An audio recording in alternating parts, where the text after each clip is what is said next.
definición del derecho romano que nos la dio Justiniano, nos dice que la obligación es un vínculo jurídico entre dos o más personas determinadas o determinables, por medio del cual una parte denominada deudor se encuentra en la necesidad de realizar una prestación, de dar, hacer o no hacer, en favor de otra llamada acreedor.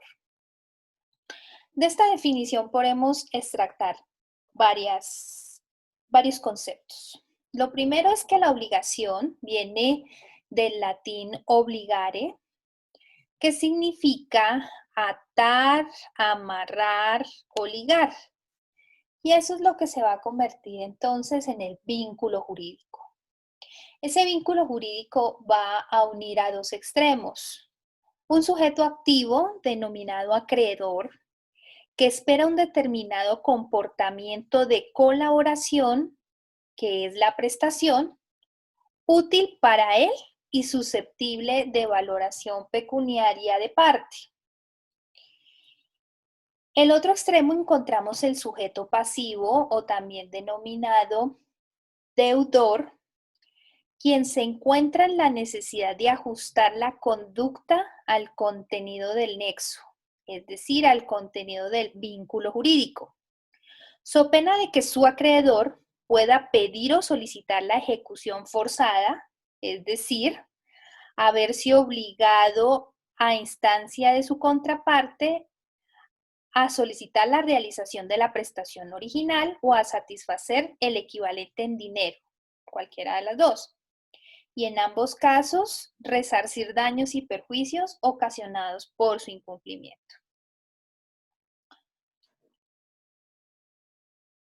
De esta definición también extraemos nosotros los elementos básicos de la obligación, que es el elemento personal o subjetivo, el elemento real u objetivo y el elemento vincular o jurídico. El primer elemento, el personal o subjetivo, hace relación a que el sujeto activo acreedor y el sujeto pasivo deudor, desde el nacimiento de la obligación, deben estar determinados o deben ser determinables. No se concibe obligación entre personas indeterminadas. En el elemento real o subjetivo encontramos la prestación, que de acuerdo al artículo 1517 de nuestro Código Civil, la prestación, que es de dar, hacer o no hacer, es decir, de dar, que significa transferir o tradir, esto está relacionado con el derecho real. La prestación de hacer, que son todas aquellas conductas diferentes a las de transferir o las de tradir. Y tercero, unas obligaciones de no hacer que significan una abstención. Entonces, al tenor del 1518, estas prestaciones de dar, hacer o no hacer deben ser posibles, deben ser ciertas, en algunas circunstancias y en algunas obligaciones vamos a tener que son aleatorias, es decir, que están sujetas a la suerte y al azar, pero es la excepción. La regla general es que la prestación debe ser cierta, así como la prestación debe ser lícita y jurídicamente posible. Y por último, la prestación debe ser determinado o determinable dependiendo el objeto de la obligación. Recuerden que hay objetos cuerpo cierto u objetos de género. Y en este caso, si la obligación, o mejor, la prestación versa sobre un objeto de género, recuerden que estos deben determinarse por la cantidad y la calidad.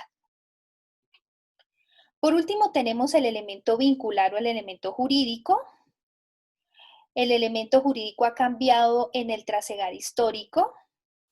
Primero, el elemento jurídico en los eventos de la Roma imperial, pues era el mismo deudor, era la misma persona quien garantizaba la satisfacción de la obligación, y en caso de no satisfacción, pues esta persona pagaba con su libertad, es decir, se convertía en esclavo de su acreedor. Posteriormente, en la Edad Media, fue nuevamente la persona su objeto del vínculo jurídico, es decir, que se garantizaba esta obligación con la libertad del deudor. En este caso, si no cancelaba su deuda, era encarcelado, era una encarcelación por deudas. Hoy en el derecho colombiano tenemos dos excepciones todavía, y es que en el Código Penal encontramos como tipo penal la inasistencia alimentaria, que finalmente es una prisión por deudas. Y dos, tenemos en el Código Penal también la omisión de agente retenedor o recaudador, que finalmente son aquellas personas que tienen una deuda con el fisco. Pero hoy la regla general es que el vínculo jurídico esté garantizado con uno de los atributos del deudor, que es el patrimonio. El patrimonio, recuerden que de acuerdo al artículo 2488 del Código Civil, es la prenda general de los acreedores, es decir, es la garantía máxima que tiene el acreedor de que su deudor cumplirá o va a satisfacer la prestación a la que se comprometió, desde luego con las excepciones de aquella porción del patrimonio que es inembargable, de acuerdo al artículo 1677, que profundizaremos un poco más adelante en el curso. Así que el vínculo jurídico se va a caracterizar porque es un vínculo obligatorio. La ley va a ligar al deudor con el acreedor. ¿Hasta cuándo? Hasta que se satisfaga la obligación, bien sea una satisfacción voluntaria o una satisfacción forzosa. Y la segunda característica es que el vínculo jurídico posibilita el ejercicio de la acción civil frente al incumplimiento del deudor. Recuerden que el derecho sin fuerza, pues no es derecho. Finalmente, esa posibilidad de sanción o de coacción que va a tener la obligación, en este caso la obligación civil, es una característica de la misma.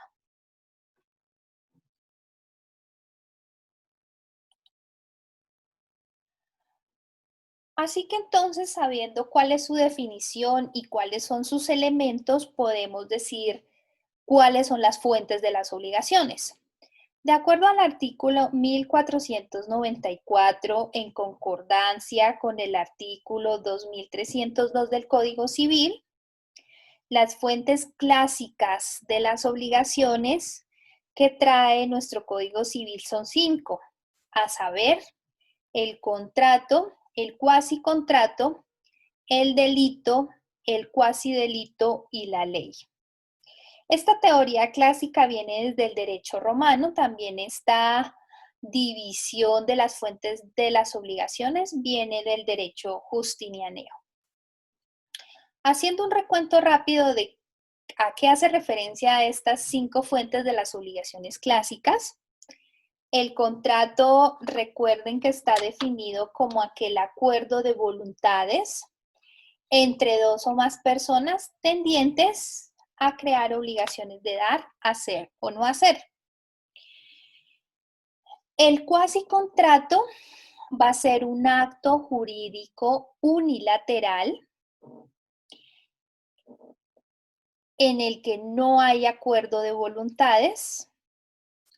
El delito civil, recuerden que estamos hablando aquí del delito civil, se define como aquel hecho que realiza el sujeto amparado bajo el dolo o la intención manifiesta de causarle un perjuicio a otro en sus bienes o en su persona. El cuasi delito es aquel hecho que realiza el sujeto amparado bajo culpa, es decir, es una actuación que realiza el sujeto de forma negligente, imprudente y con impericia.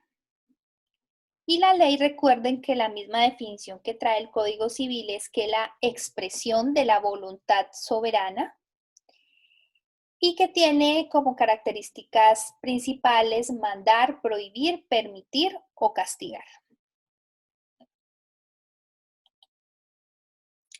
Pero varios tratadistas también hablaron de las fuentes de las obligaciones, no se quedaron con esa clasificación del derecho justinianeo, y uno de los más importantes civilistas franceses es Louis Josserand.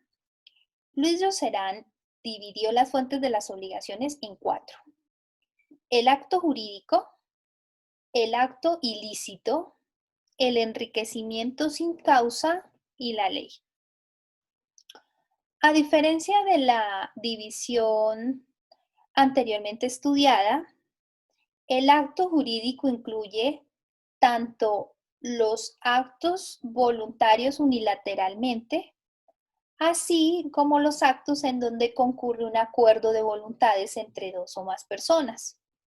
El acto jurídico se va a caracterizar porque está de por medio la voluntad del hombre. El acto ilícito son todos aquellos hechos, actuaciones u omisiones del sujeto en donde están permeadas de dolo o de culpa. El enriquecimiento sin causa, hoy estudiado como un principio general del derecho, nos dice que nadie puede acrecentar su patrimonio a costa o en perjuicio o sin justa causa de otro. Por eso en el enriquecimiento sin causa encontramos varios elementos esenciales. Primero, una transferencia de patrimonios injustificados. En virtud de esa transferencia, un aumento de un patrimonio sin justificación versus el decrecimiento de otro patrimonio. Y por último, la ley.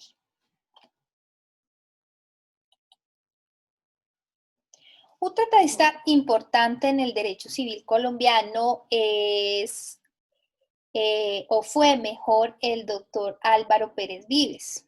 Él también hizo su propia división de la clasificación de las obligaciones y habló de aquel acto jurídico, habló nuevamente del enriquecimiento sin justa causa como fuente de las obligaciones, pero en este caso agregó la responsabilidad como fuente y la ley. ¿Por qué agregó al Pérez Vives la responsabilidad? Bueno, porque cuando estudiamos nosotros el derecho de la responsabilidad, sabemos que el hecho generador de la conducta, la acción u omisión, que realiza en este caso el responsable del acto que puede llegar a ser objeto de indemnización, pudo haber realizado este acto amparado bajo el dolo o la culpa.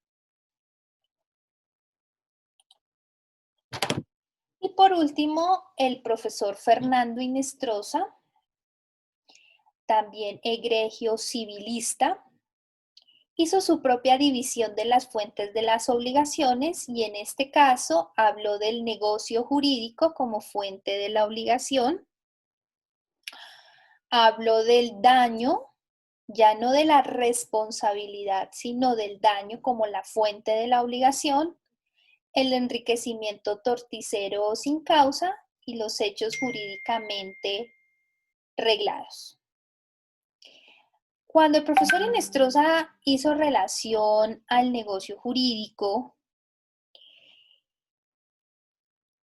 tomó como base el derecho germano y una expresión propia de la autonomía voluntad privada, en donde todas las declaraciones de voluntad tendientes a crear obligaciones.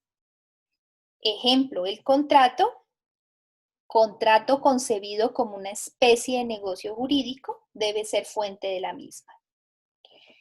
Consideró el daño teniendo en cuenta que el daño es la aminoración al patrimonio de la víctima. Es la aminoración a un interés legítimo de la víctima. Pensó que la mera responsabilidad no era suficiente, teniendo en cuenta los nuevos planteamientos del derecho de la responsabilidad, en donde encontramos ya una responsabilidad objetiva, es decir, una responsabilidad en donde no se tiene en cuenta la actuación del sujeto dolosa o culposa, sino solamente el resultado. Piensen ustedes, por ejemplo, en el transporte aéreo de pasajeros, en donde es el típico ejemplo de una responsabilidad objetiva. El avión cae, las personas fallecen y simplemente se indemnizan, no se empieza a estudiar si el piloto o la aerolínea, etcétera, de situaciones pudieron haber actuado con dolo o culpa, sino que ocurre el hecho y este debe ser indemnizado. Por eso él cambió su teoría planteada por Pérez Vives y planteó más bien el daño como fuente. El enriquecimiento torticero y sin causa bajo los postulados ya mencionados y los hechos jurídicamente y legalmente reglados, ya que él consideraba que una expresión tan simple como la ley, o digamos tan formal como la ley, pues dejaba por fuera algunos hechos jurídicos reglados que creaban obligaciones.